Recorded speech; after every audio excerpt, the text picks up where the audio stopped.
बिस्मिल्लाहिर्रहमानिर्रहीम। आज हम डिस्कस करेंगे स्ट्रेटजी एनालिसिस एंड चॉइस। बहुत ही इम्पॉर्टेंट चैप्टर है पूरे स्ट्रेटेजिक मैनेजमेंट के अंदर।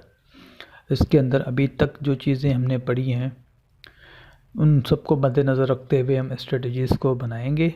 इसके जो है ना 3 स्टेजेस होते हैं, 3 stages. There are 3 stages: input, matching and finally decision. तो इनपुट जो हमारा फर्स्ट स्टेज है वो हम IFE और EFE मैट्रिक्स और CPM मैट्रिक्स जो अभी हम इसके अंदर कवर करेंगे। उसके बाद मैचिंग स्टेज में डिफरेंट मैट्रिक्सेस हैं, उसके अंदर हम चीज़ों को जो है ना इंसर्ट करते हैं और फिर जो है उसमें से स्ट्रेटजी ऑप्शंस आते हैं हमारे पास। और फाइनली QSPM की मदद से हम स्ट्रेटजीज़ को फाइनल करते हैं।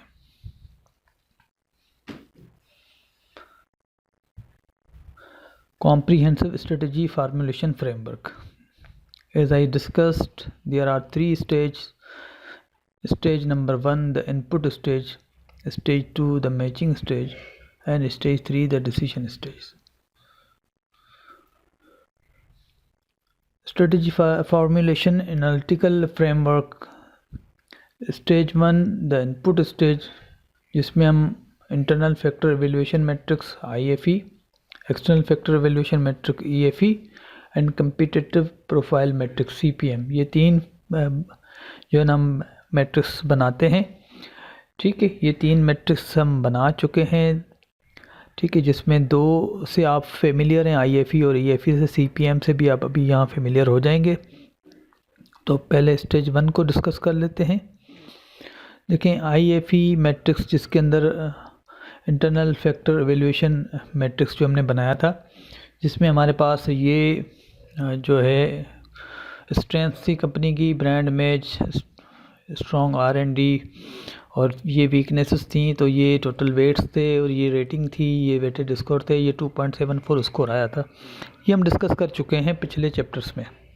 उसके बाद हमने EFE मैट्रिक्स बनाया था। EFE मैट्रिक्स भी जो है जिसमें अपॉर्चुनिटीज़ और थ्रेट्स को डिस्कस करते हैं।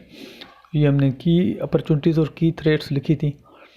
एक चीज़ हमने डिस्कस की थी कि जो IFE मैट्रिक्स होता है वो कंपनी का खुद का, यानी जो उसका इंटरनल जो उसके डिपार्टमेंट होते हैं, कंपनी के डिफरेंट डिपार्टमेंट होते हैं, marketing, finance, HR, supply chain, research and development. ठीक है, तो ये उनके डिपार्टमेंट के अंदर कितने लोग स्ट्रॉन्ग बैठे हुए हैं या उनके डिपार्टमेंट के अंदर कौन कौन सी जो टेक्नोलॉजी है, तो ये स्ट्रेंथ और वीकनेसेस उसके हिसाब से जो है ना वो डिसाइड होती है। तो ये प्योर कंपनी की अपनी जो है ना वो स्ट्रेंथ और लेकिन अपॉर्चुनिटीज़ और थ्रेट्स यानी EFE मैट्रिक्स जो होता है वो इंडस्ट्री पॉइंट ऑफ व्यू से बनता है। इंडस्ट्री पॉइंट ऑफ व्यू से बनता है, यानी जो होंडा के लिए EFE मैट्रिक्स के अंदर अपॉर्चुनिटीज़ होंगी या थ्रेट्स होंगी, वही सुजुकी के लिए होंगी, वही इंडस मोटर्स के लिए या बाकी जगह बाकी इंडस्ट्री की कंपनीज़ के लिए होंगी। ठीक है, इवन जो इंडस्ट्री है वो भी स्लाइट वेरिएंस होगा, क्योंकि पर्टिकुलर पॉलिसी किसी पर्टिकुलर इंडस्ट्री को सपोर्ट करती। लेकिन अगर मिसाल के तौर पर मैं अगर ये बोलूँ कि यहाँ पर जो जैसे थ्रेट्स की अगर मैं बात करूँ, पॉलिटिकल इनस्टेबिलिटी है या एनर्जी क्राइसिस है, rising fuel and steel prices, inflation and tax, depreciation, तो ये तकरीबन आप थ्रेट्स देखेंगे तो ये बाकी इंडस्ट्रीज़ को भी हिट कर रही होंगी। ठीक है, तो इस हिसाब से देखा जाए तो ये इंक्रीज़ इन टेक्नोलॉजी या अवेयरनेस अबाउट ग्लोबल वार्मिंग, ये जो है ना ये दूसरी यानी ऑटो से हट के भी जो है ना बाकी इंडस्ट्रीज़ के लिए ये चीज़ें जो है ना वो अपॉर्चुनिटीज़ हो सकती हैं, क्योंकि ऑटो के अलावा भी बाकी बहुत सारी चीज़ें हैं जो कि टेक्नोलॉजी के यूज़ से बनाई जाती। तो बहरहाल कहने का मकसद ये है कि अपॉर्चुनिटीज़ थ्रेट्स एक इंडस्ट्री में रहते हुए सारी कंपनीज़ के लिए सेम होंगे, लेकिन industry to industry slight variance हो सकता है। जैसे अगर मैं थ्रेड्स की बात करूं तो ये थ्रेड्स पूरे पाकिस्तान की सारी इंडस्ट्रीज़ के लिए सेम होंगी। ठीक है, तो ये EFE मैट्रिक्स हमने बना लिया था, तो ये थोड़ा सा डिस्कस कर लिया। इसका स्कोर आ गया था 2.58, ये हमने पीछे चैप्टर में कवर किया हुआ है। उसके बाद CPM matrix, competitive profile matrix, इसको हम डिस्कस कर लेते हैं। ठीक है, competitive profile matrix CPM identify the firm major competitors. ठीक है, इसमें ये होता है, सबसे पहले मैं आपको दिखा देता हूँ CPM। ये CPM मैट्रिक्स है, इंडस्ट्री एनालिसिस CPM मैट्रिक्स, जिसमें हमने कंपनीज़ की 3 बड़ी जो है ना वो, यानी एक तो खुद होंडा और उसके अलावा उसके 2 बड़े कंपटीटर सुजुकी और इंडस मोटर्स को हमने लिया हुआ है। ठीक है, इसमें ये वेट्स हैं। ठीक है, ये वेट्स तो इंडस्ट्री के बेसिस पे जो है ना डिसाइड होते हैं। बाकी रेटिंग जो है ना जो रिस्पांस के हिसाब से जो है ना हम डिसाइड करते हैं। रेटिंग रिस्पांस यानी होंडा या सुजुकी या इंडस उसको कैसे रिस्पॉन्ड कर रहे हैं उस हिसाब से डिसाइड हो जाएगी। तो ये मैट्रिक्स है। अब इसको थोड़ा डिस्कस कर लेते हैं कि CPM identify firms major competitors, जो कि हमने सुजुकी और इंडस को किया है। It is strength and weaknesses जो हमने वहाँ पे मेंशन किए हैं। अब ये देखें, ये स्ट्रेंथ और वीकनेसेस जो हैं ये वो वाली स्ट्रेंथ और वीकनेसेस नहीं है जो हम पीछे इसके अंदर IFE के अंदर कवर कर चुके हैं। ये वाली नहीं है, इसमें थोड़ी ब्रॉडर किस्म की जो ना, ये तो बिल्कुल स्पेसिफिक हमने उसी कंपनी से रिलेटेड लिखी है, लेकिन वहाँ पर हम थोड़ी ब्रॉडर किस्म की स्ट्रेंथ और वीकनेसेस या बाकी चीज़ों को टारगेट करते हैं। ठीक है, the weight and total weighted score same meaning like EFE, यानी जो वेट हम देंगे इसको या जो वेटेड स्कोर कैलकुलेट करेंगे वो बिल्कुल वैसे ही होगा जैसे पीछे हमने EFE या IFA में किया था। However the critical success factor in CPM include both internal, लेकिन इनके जो क्रिटिकल सक्सेस फैक्टर हैं SCS जो है, यानी ये क्रिटिकल सक्सेस फैक्टर ये वाले, ये इसमें इंटरनल भी होंगे, इसमें एक्सटर्नल भी होंगे। ठीक है, इसमें इंटरनल मिक्स होगा लेकिन ब्रॉडर होंगे। वो पहले जो EFE और IFE से रिलेटेड तो होंगे लेकिन वो वाले सेम नहीं होंगे, यहाँ पे चेंज होंगे। लेकिन ये है कि ये जो है उस हिसाब से कि थोड़े ब्रॉडर होंगे। ठीक है, तो ये बहुत उनको the rating refers to strength and weakness. अब रेटिंग कैसे दी जाएगी? अगर किसी को हम 4 दे रहे हैं उसका मतलब वो उस कंपनी की मेजर स्ट्रेंथ है, 3 दे रहे हैं तो माइनर स्ट्रेंथ है, 2 दे रहे हैं तो माइनर वीकनेस है, 1 दे रहे हैं तो मेजर वीकनेस है। तो अब ये पीछे जो है ना आगे हम बढ़ते हैं, उसमें देखते हैं कि जो भी हमने फैक्टर्स जो है ना आइडेंटिफाई किए हैं वो कौन सी कंपनी की मेजर स्ट्रेंथ है, कौन सी कंपनी की माइनर स्ट्रेंथ है, कौन सी कंपनी की माइनस वीकनेस है, कौन सी कंपनी की मेजर वीकनेस है। Important difference between EFE and CPM और EFM में डिफरेंस क्या है? Critical success factor CSF are broader. ठीक है, जैसे मैं बता चुका हूँ कि ये जो सक्सेस फैक्टर हैं ये ब्रॉडर हैं, जैसे एडवर्टाइजिंग हो गया, प्रोडक्ट क्वालिटी हो गया, price compare, financial position, management, customer loyalty, global market share. अगर आप पीछे देखें तो हमारे पास जो अपॉर्चुनिटीज़ और स्ट्रेंथ और वीकनेस ये हमने ली थी, ये देखें तो ये स्पेसिफिक उस कंपनी से रिलेटेड थी लेकिन वो थोड़ी जनरल है। ठीक है, तो ये ब्रॉडर हैं, not grouped into opportunities and threats. ठीक है, ये जो है ना जैसे पीछे हमने जो उसको किया था तो हमने लिखा था कि ये स्ट्रेंथ्स हैं, ये वीकनेसेस हैं, और ये अपॉर्चुनिटीज़ हैं, और ये थ्रेट्स हैं। ठीक है, हमने बाकायदा कैटेगराइज किया था। यहाँ पे जो है ना कोई कैटेगरी नहीं होगी, आप देख सकते हैं इसमें कोई हमने नहीं लिखा कि ये स्ट्रेंथ है या ये वीकनेस है, ये अपॉर्चुनिटी है, थ्रेट। हमने कुछ जनरल उसकी जो मेन उसकी चीज़ें थी स्पेसिफिक वो हमने मेंशन की हुई है, अपॉर्चुनिटी थ्रेड या उस किस्म की चीज़ मेंशन नहीं की। Total weightage score of computers compared with the sample company.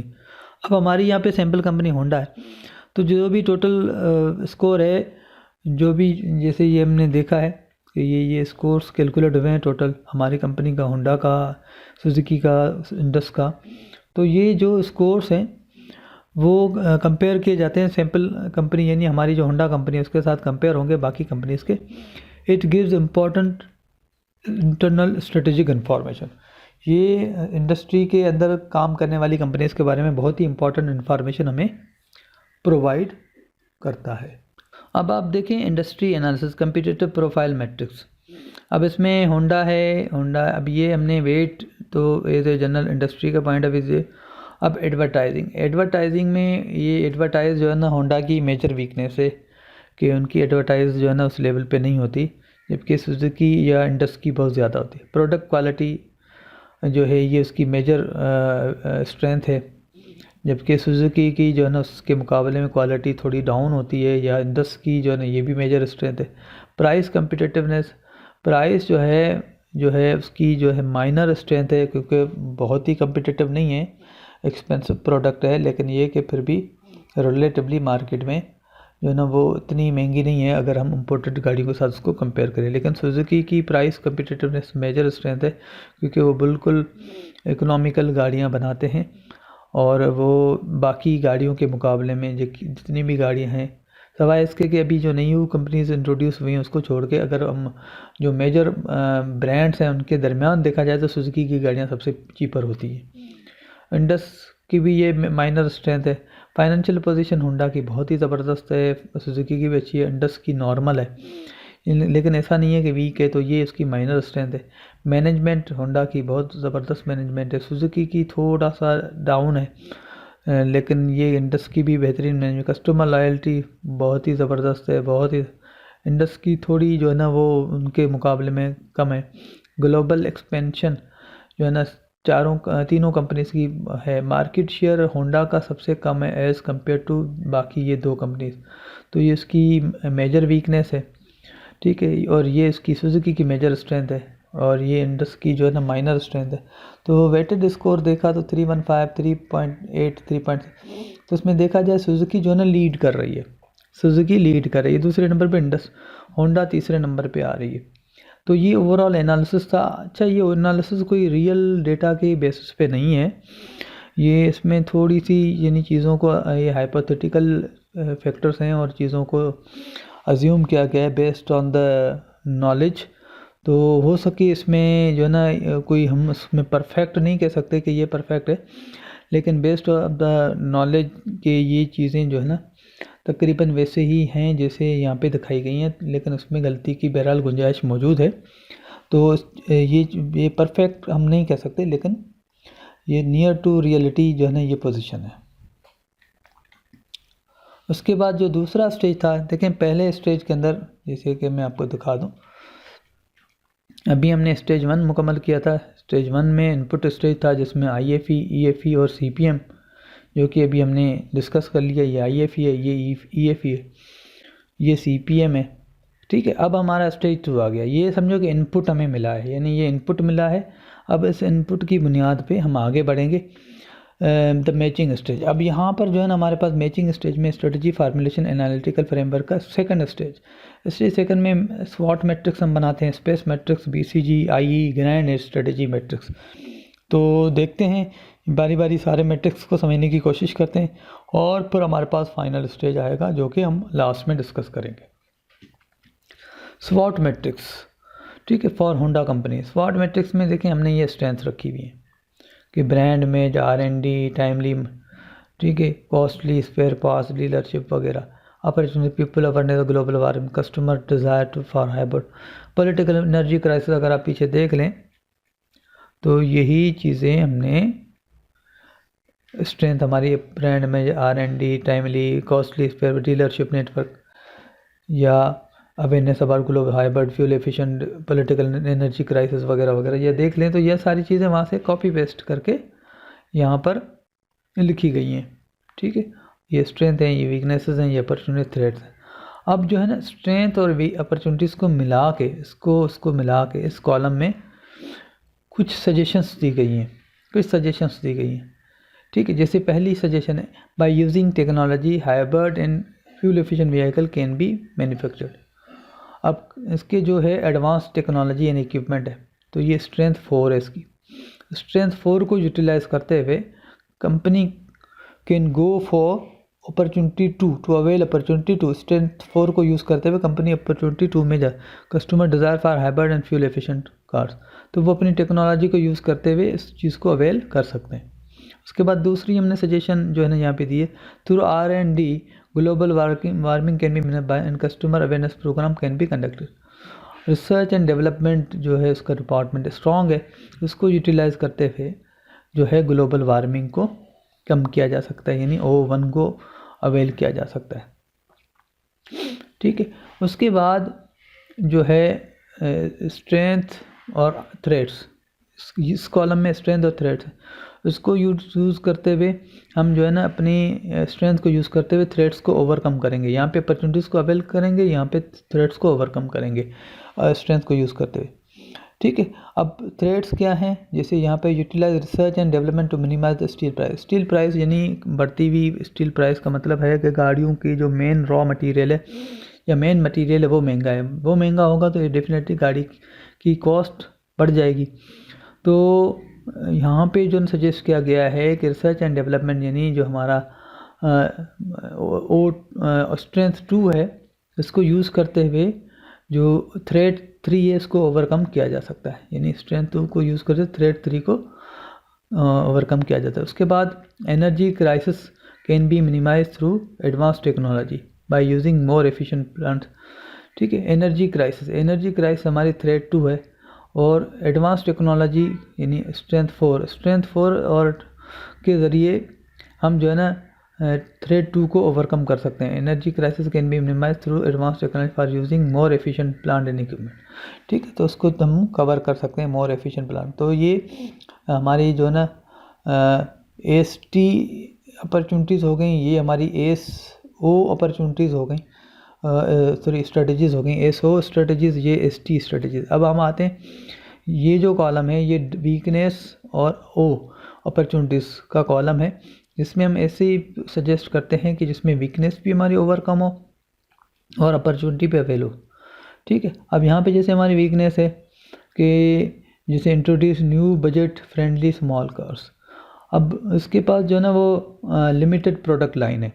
अब वो स्मॉल कार्स अगर लेके आते हैं और जो है एफिशिएंट लेके आते हैं तो इसकी एक तो लिमिटेड प्रोडक्ट लाइन में जो है ना इजाफा हो जाएगा, वीकनेस भी कवर होगी, वीकनेस 4, और O4 यानी बजट फ्रेंडली इकोनॉमी कार्स और स्मॉल कार्स को वो लेकर आएंगे, तो वीकनेस 4 भी ओवरकम होगी और अपॉर्चुनिटी, तो ये WO स्ट्रेटजी कहलाएगी। इंट्रोडक्शन है flexible fuel and vehicle and going for product diversification. ठीक है, अगेन इसकी लिमिटेड प्रोडक्ट लाइन है जिसमें इसकी वीकनेस 4 जो है वो ओवरकम होगी, और O2 यानी customer desire for hybrid and fuel efficient, तो वीकनेस 4 भी ओवरकम हो जाएगी, प्लस में इसका O2 भी वो अवेल कर देंगे। तो ये हमारे WO स्ट्रेटजीज़ हैं या स्टेटमेंट्स हैं जिसकी बुनियाद पे स्ट्रेटजीज़ बनेंगी। उसके बाद फाइनली हमारे पास ये वाला जो कॉलम है वो वीकनेस और थ्रेड्स, यानी ऐसी सजेशन देनी है, यहाँ पे हमें ऐसी स्ट्रेटजी बनानी है जिसमें हमारी वीकनेस भी ओवरकम हो और प्लस में हमारी जो है थ्रेड भी जो है ना उसको हम ओवरकम कर सकें। तो सबसे पहला जो पॉइंट है वो है राइट साइजिंग। अब देखिए यहाँ पर के पास जो मसला है वो है शॉर्टेज ऑफ ट्रेंड टेक्नीशियंस। ठीक है, तो राइट साइजिंग का मतलब राइट पर्सन और राइट पीपल जो है वो उनको जो है ना वो अपना ये स्टाफ बढ़ाना पड़ेगा, उसमें टेक्निकल साइड के बंदों को उनको लेना पड़ेगा। अब ये अगर वो करते हैं, राइट साइजिंग करते हैं, तो इसकी वीकनेस 3 जो है वो ओवरकम हो जाएगी। और कौन सी थ्रेड्स को वो फेस कर सकते हैं, T4 and T5। Inflation and tax rates, क्योंकि चीज़ें महंगी हो रही हैं, टैक्स रेट बढ़ रहे हैं, depreciation of rupee against dollar, depreciation हो रहा है। अब चीज़ों को यानी ये 2 चीज़ें ओवरऑल आपकी जो कंपनी के प्रॉफिटेबिलिटी को या उन चीज़ों को जो है ना वो हिट करते हैं। तो अगर आप अपनी ट्रेंड टेक्नीशियन लेके आते हैं तो आपकी जो मार्केट के अंदर शेयर है वो बढ़ जाएगा, आप इजीली बड़ी मार्केट कैप्चर कर सकते हैं। तो इस डिसीजन से आपके ये जो 2 नुकसान हो रहे होंगे इन्फ्लेशन की शक्ल में या डिप्रिसिएशन भी, अगेन इन्फ्लेशन ही को जो है ना वो आगे बढ़ के बढ़ाता है। तो ये कहने का मकसद ये कि इन 2 चीज़ों को आप थ्रू अपनी राइट साइजिंग जो है बेहतर एम्प्लॉइज़ लेके आएंगे तो आपकी सेल या आपकी प्रोडक्ट की क्वालिटी ऐसी होगी कि आप इन 2 चीज़ों को ओवरकम कर सकेंगे। उसके बाद strict employ policies to contain overhead and unfavourable economic condition. Again W3 यानी आप ट्रेंड टेक्नीशियन की जो शॉर्टेज है उसको अगर आप यानी लेके आते हैं, एम्प्लॉइज़ की पॉलिसी बेहतर बनाते हैं, ठीक है, बेहतर एम्प्लॉइज़ लेके आते हैं, उनके लिए बेहतर पॉलिसीज़ बनाते हैं, तो ये आपकी जो इकोनॉमिक कंडीशन है अनफेवरेबल, उनको आप जो है ना वो ओवरकम कर सकते हैं। जैसे पॉलिटिकल इनस्टेबिलिटी है, एनर्जी क्राइसिस है, increase in patrolling steel price. अगर आपके एम्प्लॉइज़ जो है ना एफिशिएंट होंगे तो आप इन 3 चीज़ों को जो है ना ओवरकम कर सकते हैं, 3 थ्रेड्स को, क्योंकि अगर एम्प्लॉइज़ अच्छे होंगे तो आपकी गाड़ियों की क्वालिटी, आपकी सर्विस क्वालिटी जो है ना आपकी कंपनी को एक नई डायरेक्शन देगी जिससे आपकी कंपनी एक बेहतर वे में चलेगी, तो आप वीकनेस 3 और टी के थ्रू, ना सिर्फ उसके थ्रू आप एम्प्लॉयज़ पॉलिसीज़ के थ्रू वीकनेस 3 को कवर करेंगे, बल्कि इन थ्रेट्स को भी आप जो है ना वो एड्रेस कर सकेंगे। तो ये हमारा स्वॉट एनालिसिस हो गया, ये पहला मैट्रिक्स था। उसके बाद है strategic position and action evaluation space matrix. अब स्पेस मैट्रिक्स जो है बेसिकली मैं आपको दिखाता हूँ स्पेस मैट्रिक्स। ये स्पेस मैट्रिक्स है जिसमें आप देख लें ये डिफाइंड, यानी ये मैट्रिक्स पहले से फार्मूलेटेड, यानी उसको फार्मूलेट कर चुके हैं। ये जो भी स्ट्रेटेजिक बना रहे हैं वो ये इस मैट्रिक्स को पहले से हमें दे चुके हैं। उस मैट्रिक्स में जो है ना वो जैसे ही ग्राफ पेपर पे 4 यानी 4 क्वाड्रेंट होंगे। पहले क्वाड्रेंट में एग्रेसिव स्ट्रेटजीज़, और एग्रेसिव स्ट्रेटजीज़ कौन सी होती हैं वो सजेस्ट की गई हैं यहाँ पे, ठीक है। उसके बाद कंजर्वेटिव, ये क्वाड्रेंट 2 में अगर कोई कंपनी लाया करती है तो वो कंजर्वेटिव कहलाएगी, उसमें ये वाली स्ट्रेटजीज़ अप्लाई होती हैं। क्वाड्रेंट 3 में जो है ना डिफेंसिव, यानी जिसमें दोनों नेगेटिव वैल्यूज़ हों तो डिफेंसिव स्ट्रेटजीज़ को अप्लाई किया जाता है, ठीक है। तो ये डिफेंसिव स्ट्रेटजीज़ बताई गई हैं। और क्वाड्रेंट 4 में जो है कम्पिटिटिव स्ट्रेटजीज़ जो होती हैं। अब बेसिकली ये क्वाड्रेंट बनाने के लिए हमारे पास 4 कंपोनेंट हैं, एफएस, आईएस, ईएस और सीए, ठीक है। एफएस, आईएस, ईएस, सीए क्या होता है ये हमने पीछे कैलकुलेट किया है। सबसे पहले आते हैं जो है एफएस जो है वो फाइनेंशियल स्ट्रेंथ को, ईएस एनवायरमेंटल स्टेबिलिटी को, सीए कम्पिटिटिव एडवांटेज को, और आईएस इंडस्ट्री स्ट्रेंथ को रिप्रेजेंट करता है। तो हम पीछे देख लें, select a set of variable to define financial strength, FS competitive advantage, CA environmental and industry strength, assign a numerical value ranging from +1 worst. अब इसमें हमने जो है ना वो उसको फाइनेंशियल स्ट्रेंथ के जो है ना रेशोज़ हमें कैलकुलेट करने हैं। कम्पिटिटिव एडवांटेज जो उसको है, एनवायरमेंटल स्टेबिलिटी जो है, इंडस्ट्री स्ट्रेंथ, ये चारों चीज़ों के जो है ना डिफरेंट हमें पॉइंट्स इस कंपनी के, इस इंडस्ट्री के हमें कलेक्ट करने हैं। और उसको जो है ना अगर कोई वैल्यू अगर वर्स्ट अगर आप समझते हैं कि कंपनी के लिए वो वर्स्ट है, चाहे वो फाइनेंशियल पोजीशन के पॉइंट ऑफ व्यू से कम्पिटिटिव, तो हम उसको +1 देंगे। अगर वो बेस्ट है तो हम +6 देंगे। अगर इन बिटवीन है तो 1 से लेकर 6 के दरमियान कोई वैल्यू होगी। To each value that make up FS and I. और ये +1 से +6 जो हम स्कोर पॉजिटिव देंगे वो फाइनेंशियल स्ट्रेंथ और इंडस्ट्री जो स्ट्रेंथ है उसके लिए जो है वो ये पॉजिटिव नंबर देंगे, यानी फाइनेंशियल यानी पहला और इंडस्ट्री 4th। फाइनेंशियल स्ट्रेंथ को भी पॉजिटिव नंबर देंगे और इंडस्ट्री स्ट्रेंथ को भी हम पॉजिटिव नंबर देंगे। यानी ये जैसे फाइनेंशियल स्ट्रेंथ आप देख सकते हैं, फाइनेंशियल स्ट्रेंथ हमारी पॉजिटिव क्वाड्रेंट में, ये पॉजिटिव क्वाड्रेंट में, ठीक है। इसको भी हम, और इंडस्ट्री स्ट्रेंथ ये भी देखो पॉजिटिव नंबर्स में, तो इनको हम पॉजिटिव नंबर देंगे। एफएस को भी, एफएस का कोई भी पॉइंट होगा उसको भी हम पॉजिटिव नंबर देंगे, और आईएस का भी जो पॉइंट होगा उसको भी हम जो है ना पॉजिटिव नंबर देंगे, +1 से लेके +6 के दरमियान। अगर 1 होगा तो वर्स्ट होगा, 2 होगा तो वर्स्ट के करीब होगा, 3 होगा तो समझो एवरेज हो जाएगा, 4 भी एवरेज होगा, 5 होगा तो बेस्ट के करीब होगा यानी बेटर होगा, 6 होगा तो बेस्ट हो जाएगा। इसी तरीके से इंडस्ट्री स्ट्रेंथ को भी इस तरीके से हम करेंगे। लेकिन जो हमारी इन्वायरमेंटल स्टेबिलिटी है एंड जो है competitive advantage and environmental stability, उसके लिए क्या है -1 बेस्ट। अगर -1 है तो यानी बेस्ट होगा तो -1 देंगे और वर्स्ट होगा तो -6। To each of that makeup ES and CA, यानी environmental stability and competitive advantage के लिए -1 से लेके -6 तक हम स्कोर देंगे। देख सकते हैं कि इन्वायरमेंटल स्टेबिलिटी भी देखो माइनस क्वाड्रेंट है और सीए भी देखो ये माइनस क्वाड्रेंट है, तो इसके लिए हम -1 से -6, -1 जो है ना यहाँ पे समझा जाएगा कि ये जो है बेस्ट है और -6 जो है ना वर्स्ट समझा जाएगा, जबकि यहाँ पॉजिटिव में +1 जो है वर्स्ट और +6 बेस्ट समझा जाएगा। तो ये जो है ना रेटिंग का एक तरीकाकार है।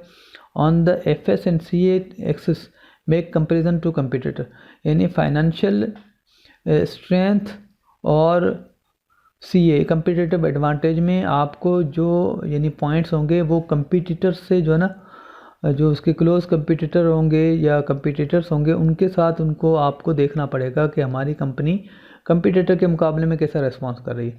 जबकि IS यानी हमारे इंडस्ट्री स्ट्रेंथ एंड ES यानी एनवायरमेंटल स्टेबिलिटी, इसको जो ये पॉइंट्स जो हम कंपेयर करेंगे वो हम अदर इंडस्ट्रीज़ के साथ करेंगे। तो ये जब हम इसको स्कोर देंगे तो इन दो के लिए हम इंडस्ट्री को देखेंगे और इन दो के लिए हम जो है अदर इंडस्ट्रीज़ को देखेंगे। Compute an average score of FSCSI by summing the value given to the variable of each dimension. सबसे पहले हर पॉइंट को जो है ना, जो भी आप स्कोर देते हैं उनको ऐड करें, उसके बाद नंबर ऑफ़ फैक्टर्स के साथ उसको डिवाइड करें तो उसका एवरेज स्कोर आ जाएगा। कैसे आएगा ये ज़रा हम आगे कैलकुलेट करके आपको दिखाते हैं। देखिए जैसे ये फाइनेंशियल स्ट्रेंथ, अब ये जो है strategic position and action evaluation space matrix of our Honda company है। तो उसमें आप देख लें इंटरनल स्ट्रेटेजिक पोजीशन जो है financial position, financial strength company की। फाइनेंशियल स्ट्रेंथ में हमने देखा कि जो रेशोज़ हैं, रिटर्न ऑन इन्वेस्टमेंट है वो 14.5% है, इंडस्ट्री के मुकाबले में जो है ना वो कम है, तो हमने इसको रेटिंग दी है 3। ठीक है। लिवरेज जो है वो 0.5 है, ये भी इंडस्ट्री के मुकाबले में जो है यानी कंपटीटर्स के मुकाबले में इतना अच्छा नहीं है, तो हमने इसको यानी इतना बुरा भी नहीं है लेकिन ये कि इतना ऐसा बेस्ट नहीं था कि हम इसको 6 देते, उसको हमने 4 दी। लिक्विडिटी पोजीशन भी इंडस्ट्री के मुकाबले में नॉर्मल है। ठीक है, तो उसको भी हमने 3 दिया। वर्किंग कैपिटल भी जो है इंडस्ट्री के करीब है, तो उसको भी हमने 3 दिया है। कैश फ्लो इंडस्ट्री से हायर है, तो समटाइम्स कैश फ्लो ज़्यादा होना भी अच्छी बात नहीं समझी जाती, क्योंकि वो कंपनी के पास फिर शायद लॉन्ग टर्म इन्वेस्टमेंट के लिए जो है ना वो कोई अपॉर्चुनिटी नहीं है, तो लिहाजा उसको हमने 4 दिया है। तो इस तरीके से 3, 4, 7, 10, 13, 4, 17 और 1, 2, 3, 4, 5 फैक्टर्स हैं। 17 डिवाइडेड बाय 5 किया तो ये 3.4 आ गया। तो उसको हमने कंपटीटर्स के साथ कंपेयर किया। ठीक है, विद इन द इंडस्ट्री हमने कंपेयर किया। ठीक है, अब जो ये ES एनवायरमेंटल स्टेबिलिटी, उसको हम अदर इंडस्ट्रीज़ के साथ कंपेयर करेंगे। टेक्नोलॉजिकल चेंजेस, अब अदर इंडस्ट्रीज़ में के मुकाबले में जो ऑटो में भी चेंजेस आई हैं तो उसने पॉजिटिव उसको रिस्पॉन्स किया, तो ये नियर टू यानी बेस्ट है, तो हमने इसको -2 दिया है। रेट ऑफ इन्फ्लेशन सारी इंडस्ट्रीज़ में हाई है, यानी ओवरऑल मुल्क में ही हाई है, तो ये वर्स्ट के करीब है। डिमांड वेरिएबिलिटी जो है ना वो हाई है, तो इसको भी हमने एवरेज दिया है। Price range of competing products, ठीक है, प्राइस रेंज अगर देखा जाए तो दूसरी इंडस्ट्रीज़ के अंदर भी प्राइसेस जो है वो बढ़ रही हैं, और ओवरऑल यहाँ पर भी इसके अंदर उसका इफेक्ट देखा जाता है। और दूसरी इंडस्ट्रीज़ के कंपटीटर्स या उसके जो ऑटो के कंपीटर, तो जो है वो काफ़ी इसका जो है ना उसकी हाई प्राइसेस हैं, तो इसको हमने -5 यानी वर्स्ट दिया। बैरियर्स टू एंट्री यानी इंडस्ट्री के अंदर एंटर होने के चांसेस क्या हैं, तो वो तकरीबन एवरेज हैं। ऐसा नहीं है कि कोई एंटर नहीं हो सकता, ऐसा भी नहीं है कि हर कोई आके एंटर हो जाए। तो इस तरीके से इसका स्कोर जो -2, -5, -7, -4, -11, -16 और -19 बनता है। -19 स्कोर को हमने डिवाइडेड बाय 1, 2, 3, 4, 5 फैक्टर्स किया, तो हमारे पास स्कोर आ गया -3.8। FS का आ गया 3.4 पॉजिटिव, इसका आ गया -3.8। उसके बाद कंपिटिटिव एडवांटेज जो है ये भी हमारा यानी कंपेयर होगा, जैसे कि सेम इंडस्ट्री के साथ बता चुके हैं कि FS और कंपिटिटिव एडवांटेज सेम इंडस्ट्री के साथ होगा, और IS और ES जो है, तो यानी इसको यूँ समझे कि इंटरनल जो है वो सेम इंडस्ट्री के साथ होगा, एक्सटर्नल जो है वो अदर इंडस्ट्रीज़ के साथ होगा।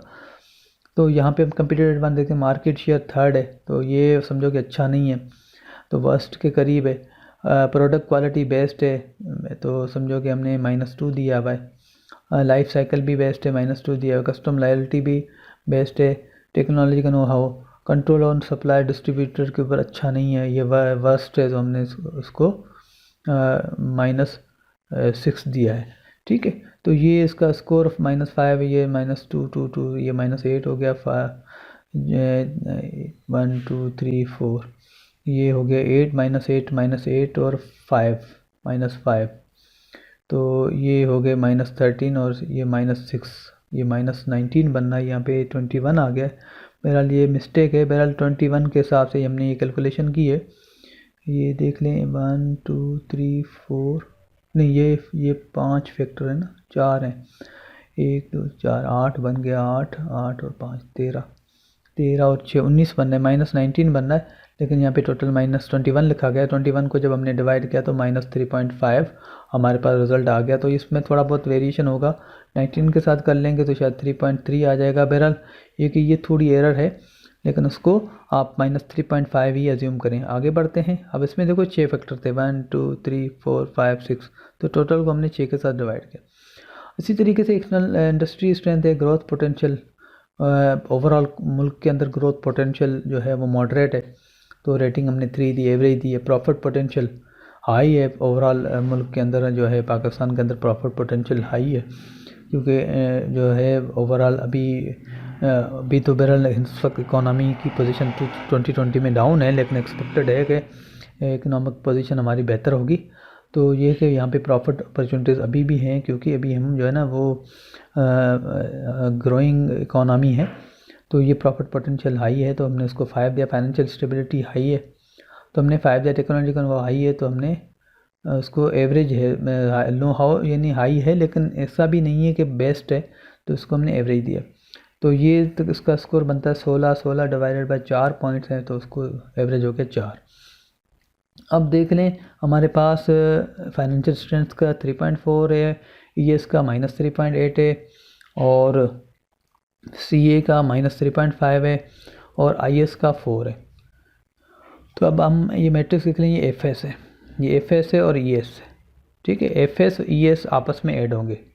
अब FS का जो स्कोर है, FS का स्कोर है वो 3.8 है। FS का जो स्कोर है, यानी ये जो वर्टिकल है ये आपस में ऐड होंगे, वर्टिकल आपस में ऐड होंगे और हॉरिजॉन्टल आपस में ऐड होंगे, वर्टिकल आपस में और हॉरिजॉन्टल आपस में। FS का स्कोर 3.4 है, FS का स्कोर देखें, ये 3.4 मैंने यहाँ लिखा है, और ये ES का एनवायरमेंटल स्टेबिलिटी का स्कोर जो है वो -3.8 है।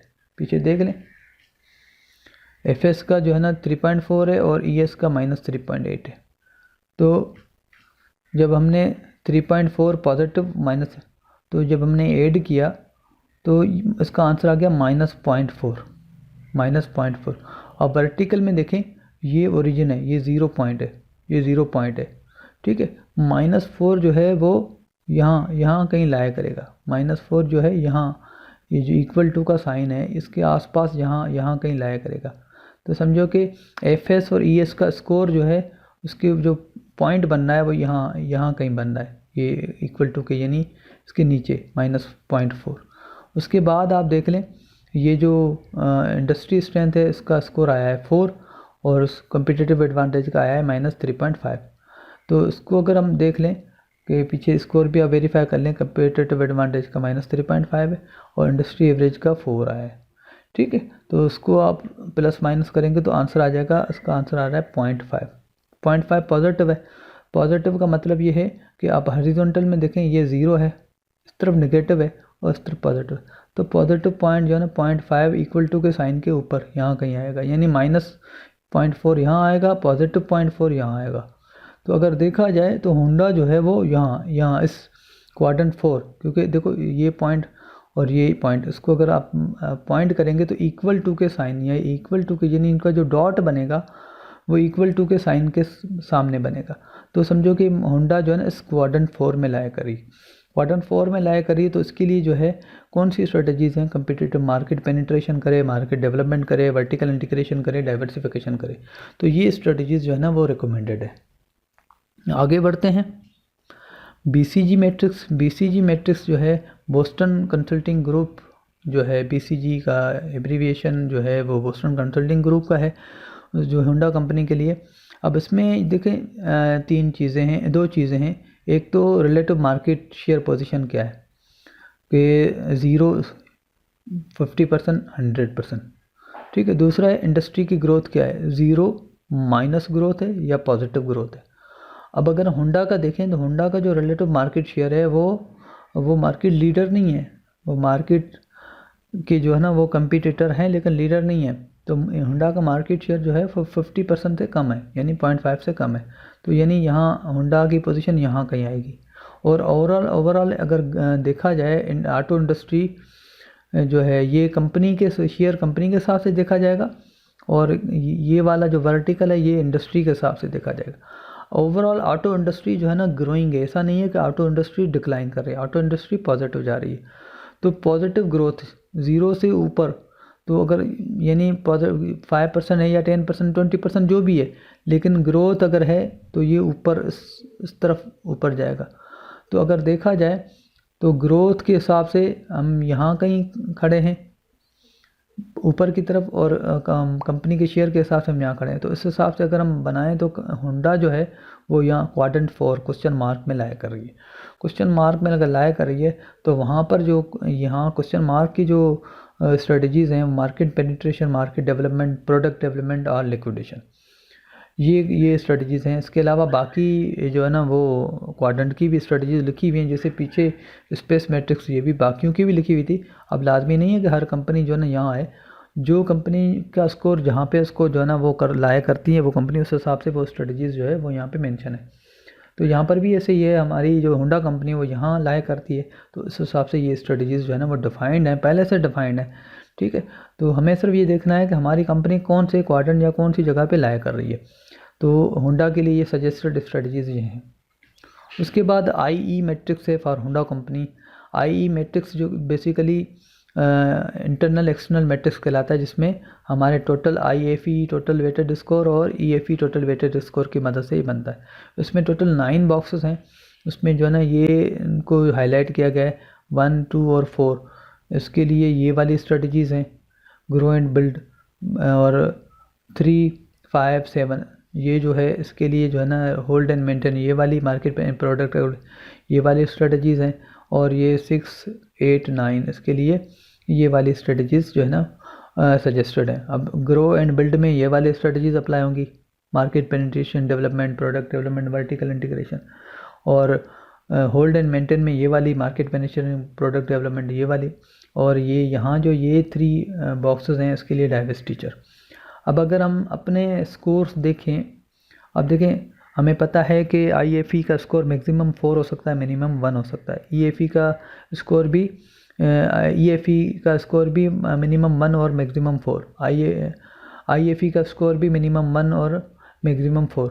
ठीक है, हमारा जो स्कोर आया था IFE और EFE का अगर हम पीछे देखें तो यहाँ पे हमने वैसे मेंशन किया है, लेकिन दिखाने के लिए मैं आपको बता रहा हूँ कि हमारे पास जो स्कोर आया था IFE का 2.74 था, और EFE का जो था वो 2.8 था। 2.74, 2.8 EFE का। तो अगर हम देख लें तो हमारे पास IFE का 2.74 ये मैंने मेंशन किया हुआ है। तो ये तो कोई 1 है, ये 2 है, ये 3 है। 2.74 यहाँ कहीं आएगा। ठीक है, यहाँ कहीं आएगा, मैंने एरो बनाया हुआ है। इसी तरीके से EFE का स्कोर 2.58 है, ये 1 है, ये 2 है, ये 3 है। 2.58 यहाँ कहीं आएगा। तो एरो की मदद से जो ये एरो यहाँ आ रहा है, ये एरो, तो देखेंगे हम यहाँ सेंटर में यानी 5 में लाया कर रहे हैं, 5 में लाया कर रहे हैं। तो इस हिसाब से जो है ना हमारा जो क्वाड्रेंट बनता है होल्ड एंड मेंटेन बनता है। तो उसमें कंपनी को जो है मार्केट पेनिट्रेशन या प्रोडक्ट डेवलपमेंट करना चाहिए। तो ये IE मैट्रिक्स से सजेशन आ गई। आगे बढ़ते हैं, लैंड स्ट्रेटजी मैट्रिक्स है, इसमें कोई स्कोर कैलकुलेट नहीं होता, बल्कि इसमें हम ये देखते हैं कि मार्केट ग्रोथ कैसी है, रैपिड है या वीक है, रैपिड है या स्लो है, कम्पिटिटिव पोजीशन कैसी है, स्ट्रॉन्ग है या वीक है। तो हम देख सकते हैं कि होंडा की जो कम्पिटिटिव पोजीशन है वो स्ट्रॉन्ग है। ठीक है, और मार्केट की ग्रोथ भी रैपिड है। तो उस हिसाब से देखा जाए तो होंडा जो है वो यहाँ फर्स्ट क्वाड्रेंट में लाया कर रही है। तो उसके लिए जो फर्स्ट क्वाड्रेंट की जो स्ट्रेटजीज़ बताई हुई हैं वो market development, market penetration, product, ये स्ट्रेटजीज़ बताई गई हैं।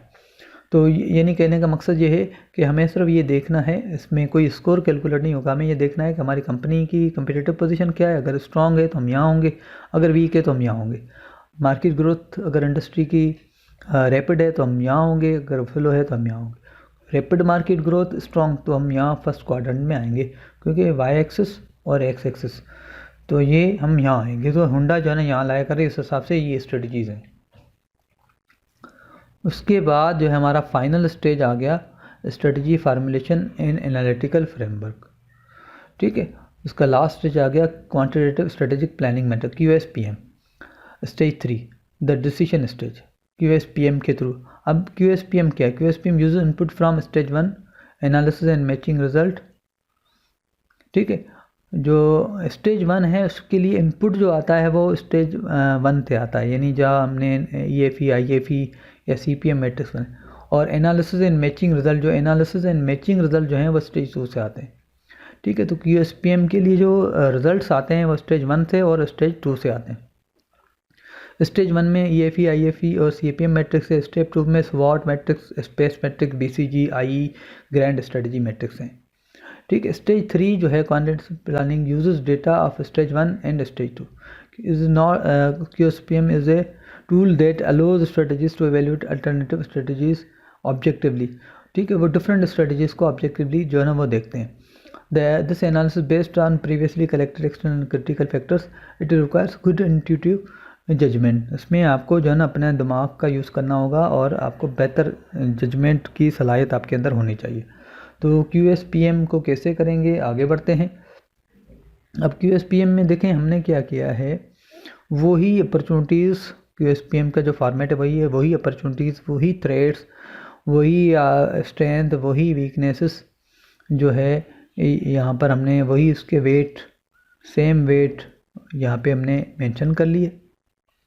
ठीक है, उसके बाद जो है हमने इसका अट्रैक्टिव स्कोर और टोटल अट्रैक्टिव स्कोर। अब हमने देखें हमारे पास अभी जो पीछे हमने जो ये मैट्रिक्स बनाए हैं उसमें अगर आप एक चीज़ देख लें, ये जितने भी मैट्रिक्स बने हैं इसमें अगर आप एक चीज़ देख लें कि जैसे स्पेस मैट्रिक्स में आया था मार्केट पेनिट्रेशन, डेवलपमेंट, इवन अगर आप SWOT में देख लें, SWOT में ही देख लें तो जो है ना यहाँ पर फ्यूल एफिशिएंट गाड़ियाँ बनाई जाएं और ये किया जाए, और यहाँ पर भी देखो कि बजट फ्रेंडली गाड़ियाँ बनाई जाएं।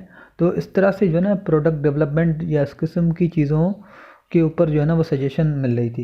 इसके बाद आगे हम बढ़ें तो यहाँ पर स्पेस मैट्रिक्स में देखिए हमारा ये आया था, इसमें मार्केट पेनिट्रेशन यानी एग्जिस्टिंग मार्केट में अपना शेयर बढ़ाएं, मार्केट डेवलपमेंट न्यू मार्केट में जाएं या इंटीग्रेशन करें या डाइवर्सिफिकेशन करें। उसके बाद हम देखें क्वेश्चन मार्केट पेनिट्रेशन या मार्केट डेवलपमेंट या प्रोडक्ट डेवलपमेंट या लिक्विडेशन। ठीक है, या उसके अंदर हम देखें मार्केट पेनिट्रेशन या प्रोडक्ट डेवलपमेंट। इसके अंदर हम देखें market development, market penetration, product development, forward anti backward horizontal, यानी मोस्टली अगर आप देखें तो मार्केट डेवलपमेंट, मार्केट पेनिट्रेशन और प्रोडक्ट डेवलपमेंट तकरीबन जो है ना आपको हर क्वाड्रेंट में ये वाली सजेशन जो है ना रिपीट होती हुई नज़र आएंगी। तो हमने भी QSPM के अंदर क्या किया है कि जो 3 स्ट्रेटजीज़ जो बार बार रिपीट हुई हैं वो हमने यहाँ पे मेंशन कर दी, यहाँ पे मेंशन कर दी। ठीक है, आप बाकी भी स्ट्रेटजीज में ऐड कर सकते हैं, कोई इशू नहीं है कि ये 3 ही हो, 5 भी हो सकती हैं, 10 भी हो सकती हैं। और अपॉर्चुनिटी थ्रेट्स जो है ना हमने जो एज इट इज़ IFE और EFE और वेट्स भी वहीं से डायरेक्ट ले लिए, वेट्स भी वही लिए हैं जो वहाँ पीछे हमने वेट्स दिए थे। ठीक है, तो हमने ये स्ट्रेटजी जो मोस्ट रिपीट, अब देखें जैसे ये कह रहा है कि ये जो इनपुट है वो स्टेज 1 से लेता है और एनालिसिस एंड मैचिंग जो है वो स्टेज 2 से लेता है। तो इनपुट देखें हमने अपॉर्चुनिटीज़ और थ्रेट्स स्टेज 1 से ले लिए ये सारी चीज़ें, और ये जो मैचिंग हमने करके जो मोस्ट रिपीट हो रही हैं चीज़ें उसको हमने यहाँ पे स्टेज 2 वाली जो चीज़ें हैं वो उसकी मदद से लिया है। ठीक है, तो हमने ये कर लिया। अब ये करने के बाद जो ये उसके बाद QSPM जो बनता है। अब कैसे बनता है, अब देखें ए इसका मतलब है अट्रैक्टिव स्कोर। अब हमें ये देखना है कि मार्केट पेनिट्रेशन के लिए हमारे पास ये जो स्कोर्स हैं वो कितना उसको जो है ना वो यानी कितना जो है ना हम उसको मार्केट पेनिट्रेशन को इन अपॉर्चुनिटीज़ और थ्रेट्स और ये बाकी चीज़ों के हिसाब से हम इसको कितना जो है ना वो रिस्पॉन्ड कर सकते हैं। अब जैसे अवेयरनेस अबाउट ग्लोबल वार्मिंग, अब इसके लिए जो अट्रैक्टिव स्कोर है, अट्रैक्टिव स्कोर जो है वो मैक्सिमम 4 और मिनिमम 1 हो सकता है। तो बिल्कुल वही प्रोसीजर अप्लाई होगा। तो ग्लोबल वार्मिंग का मार्केट पेनिट्रेशन के साथ कोई सच जो है ना वो कनेक्शन, यानी इसका जो है ना इतनी वो कंपनी का रिस्पॉन्स वो नहीं है जितना होना चाहिए मार्केट पेनिट्रेशन के पॉइंट ऑफ व्यू से अगर देखा जाए। ठीक है, क्योंकि अभी एग्जिस्टिंग प्रोडक्ट कंपनी की है, तो अगर लोगों के पास अगर ग्लोबल वार्मिंग की अवेयरनेस है तो एग्जिस्टिंग प्रोडक्ट्स को मार्केट पेनिट्रेशन का मतलब है एग्जिस्टिंग प्रोडक्ट का जो ना शेयर मार्केट में बढ़ाया जाए।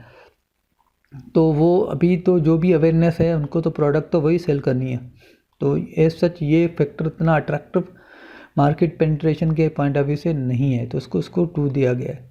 ठीक है, इनकी गाड़ियाँ हाइब्रिड और फ्यूल एफिशिएंट हैं, तो उसको हमने स्कोर 4 दिया है, क्योंकि पेनिट्रेशन के अंदर जो है फ्यूल एफिशिएंट गाड़ियाँ हैं, तो हम उसको स्कोर 4 दिया, क्योंकि उसको मार्केट पेनिट्रेशन में ये चीज़, ये पॉइंट उनको बड़ा वो सपोर्ट करेगा। ठीक है, या इंक्रीज इन टेक्नोलॉजी, ये भी मार्केट पेनिट्रेशन में उनको सपोर्ट करेगा। डिमांड ऑफ स्मॉल व्हीकल्स, ये भी जो है ना उनको, लेकिन होंडा की स्मॉल व्हीकल्स इतनी है नहीं, तो ठीक है, तो ये भी उनको सपोर्ट करेगा, लेकिन इतनी नहीं करेगा। ठीक है, ऑटोमोबाइल इंक्रीजिंग, ये बिल्कुल उनके लिए सपोर्टिंग फैक्टर है। इसी तरीके से मार्केट डेवलपमेंट में देखें, तो न्यू मार्केट में अगर वो जाता है, तो ये जहाँ पर उनकी टेक्नोलॉजी अवेयरनेस यानी ग्लोबल वार्मिंग अवेयरनेस ज़्यादा है, और अगर उसकी प्रोडक्ट उसके हिसाब से फिट आती है, तो वहाँ पे जो है ना ये अट्रैक्टिवनेस उसके लिए जो है ना वो ज़्यादा है। हाइब्रिड और फ्यूल एफिशिएंट, उसकी फ्यूल एफिशिएंट गाड़ियाँ हैं, तो न्यू मार्केट में जा सकता है, टेक्नोलॉजी उसकी अच्छी है। ठीक है, तो उसको हमने स्कोर 3 दिया है। स्मॉल व्हीकल, चूँकि उसकी स्मॉल व्हीकल की इतनी वो नहीं है, तो उसको हमने स्कोर कम दिया है। ऑटोमोबाइल इंक्रीजिंग को हमने 4 दिया है। इसी तरीके से प्रोडक्ट डेवलपमेंट, न्यू प्रोडक्ट बनाना, अब अकॉर्डिंग टू ग्लोबल वार्मिंग के हिसाब से प्रोडक्ट बनाना, ठीक है, ये उसके लिए अट्रैक्टिव है, उसको टेक्नोलॉजी भी सपोर्ट करती है, हाइब्रिड गाड़ियाँ बनाते हैं, तो इसी तरीके इसको हमने हाई स्कोर दिया, और इसी तरीके से बाकी स्कोर दिया है। स्कोर देने के बाद हमने वेट को उसके साथ मल्टीप्लाई किया है, तो उसका टोटल अट्रैक्टिव स्कोर आ गया। Weight multiply by attractive score, total attractive score आ गया। इसी तरीके से ये सारे वेट्स के साथ ये मल्टीप्लाई हुआ, और ये टोटल अट्रैक्टिव स्कोर आ गया इसका।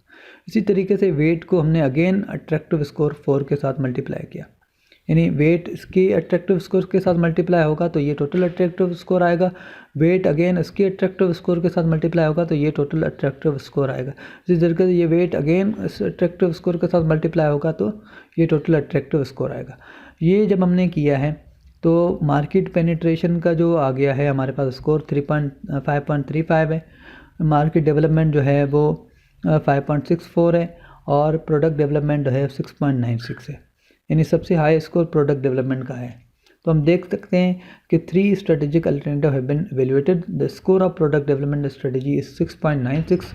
ठीक है, तो ये हमें सजेस्ट करता है, suggest that Honda should focus on product development, यानी नई प्रोडक्ट या प्रोडक्ट को इम्प्रूव करके बनाएं, जैसा भी करे, तो ये प्रोडक्ट डेवलपमेंट की तरफ जाना। On the basis of overall स्वॉट factor, Honda should focus following things while producing new cars, they should focus on small cars, fuel efficient cars, technological advance cars. ठीक है, लेटर होंडा जो है जो focus on new markets and market penetration, तो ये overall Honda के लिए strategies जो है ना वो सजेस्ट की गई हैं, ये हमारा डिसीजन है।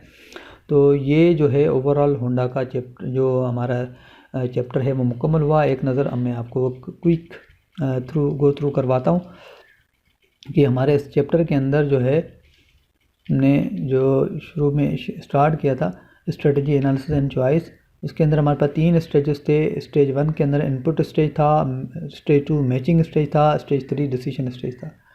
स्टेज 1 के अंदर IFE, EFE और CPM मैट्रिक्स ये हमारे थे, जिसको हमने यहाँ पे पीछे वाले चैप्टर्स में बनाया था, तो ये हमने यहाँ पे शो किया है। ठीक है, CPM मैट्रिक्स जो है ना यहाँ पे पहले नहीं बनाया गया था, तो यहाँ पे इसको दिखाया गया है। ये हमारा इनपुट स्टेज हो गया। फिर हमारे पास मैचिंग स्टेज है, जिसमें ये हमारे पास 5 मैट्रिक्स बनते हैं, स्वॉट, space, BCG, IE, grand strategy matrix. ये 5 मैट्रिक्स स्टेज 2 में बनते हैं, ये स्वॉट मैट्रिक्स बनाया गया है।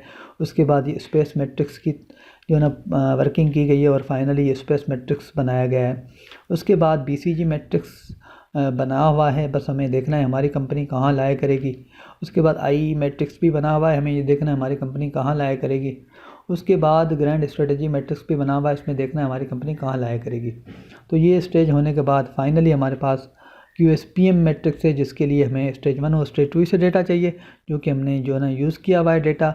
और उस डेटा को यूज़ करते हुए हमने 3 स्ट्रेटजीज़ को फाइनल किया था, यानी स्टेज 1 से अपॉर्चुनिटी, थ्रेट्स और स्ट्रेंथ्स और वीकनेसेस हमने ली थे, और जबकि स्टेज 2 से हमने 3 स्ट्रेटजी जो मोस्टली रिपीट हो रही थी, मार्केट पेनिट्रेशन, मार्केट डेवलपमेंट और प्रोडक्ट डेवलपमेंट, उनको हमने दिया है। और कंपनी की अपॉर्चुनिटी, थ्रेट्स और स्ट्रेंथ और वीकनेसेस को देखते हुए हमने अट्रैक्टिव स्कोर दिया है कि कौन सा फैक्टर जो है ना उस कंपनी के लिए कौन सा कितना अट्रैक्टिव है कि उसको रिस्पॉन्ड कैसे कर सकता है। तो वो हमने किया है। फिर वेट को अट्रैक्टिव स्कोर के साथ मल्टीप्लाई किया है, टोटल अट्रैक्टिव स्कोर आ गया। टोटल अट्रैक्टिव स्कोर्स का जब हमने टोटल लिया तो सबसे ज़्यादा जो स्कोर आ रहा है वो प्रोडक्ट डेवलपमेंट का आया है, दूसरे नंबर पे मार्केट डेवलपमेंट का है, तीसरे नंबर पे प्रोडक्ट मार्केट पेनिट्रेशन का है। उसके बाद हमने जो है ना सजेस्ट किया है कि क्योंकि हाई स्कोर प्रोडक्ट डेवलपमेंट का था तो हमने कहा कि कंपनी को प्रोडक्ट डेवलपमेंट की तरफ जाना चाहिए और छोटी गाड़ियाँ, फ्यूल एफिशिएंट गाड़ियाँ बनानी चाहिए। बाद में हमने कहा है कि जब ये काम हो जाए तो फिर न्यू मार्केट को जो है ना वो टारगेट करे और मार्केट पेनिट्रेशन के ऊपर फोकस करे। Thank you very much.